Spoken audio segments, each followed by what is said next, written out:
Hi! Magandang gabi po sa inyong lahat, sa ating vlog ng Pasig at sa mga viewers. Konsehala Saibel Asilo po, mula sa Distrito 2. So far, okay naman. Siyempre, sa umpisa, medyo nangangapa dahil nag-iisa lamang ako as independent. Pero alam mo, natutunan ko naman at nagawa ko naman ng maayos at masigla ang aking kampanya. Kasi during that time pa kasi ni tatay, ni Konsehal Roding Asilo, tayo aktibo na nag-aasikaso at ako mismo ho ang nag-aasikaso ng kanyang kampanya. Alam mo, actually very challenging siya kasi first time na ako nag-independent. Ang advantage ng pagiging independent, syempre, hawak mo yung oras mo. Minsan, nag-start ako ng 7:30, 8 a.m. until 11, 11:30 ng house to house. Sound check, sound check. House to house lang talaga ako. And then at the same time,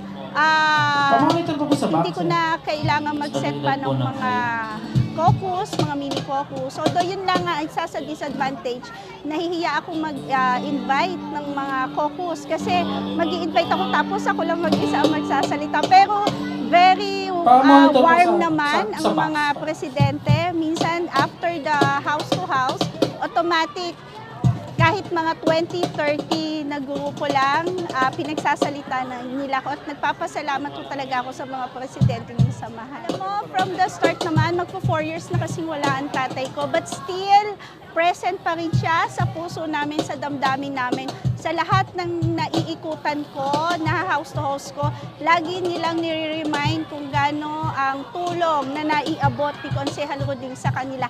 At nagpapasalamat po ako sa lahat ng taong yun.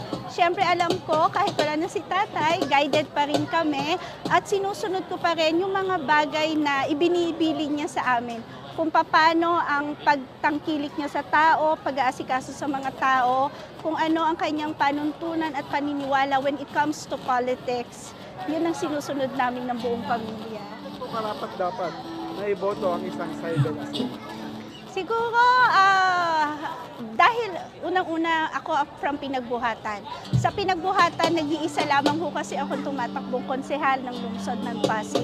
And I think bilang taga-pinagbuhatan at isa sa pinakamalaking barangay sa buong distrito, sa tingin ko, kailangan na magkaroon muli ng representative ng ating barangay. And alam ko naman na sa simula pa nung kay tatay, nakakatulong, nakapagbibigay na kami ng tulong at nais kong patuloy pa rin makapagbigay ng tulong.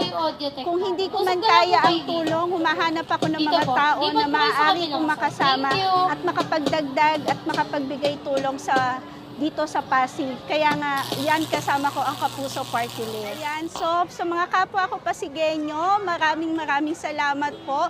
3 days na lang ang pinakihintay natin sa Lunes, Mayo 12 po ang ating araw na pinakihintay para makaboto at makapili ng ating mga susunod na mamumuno dito sa lungsod ng Pasig.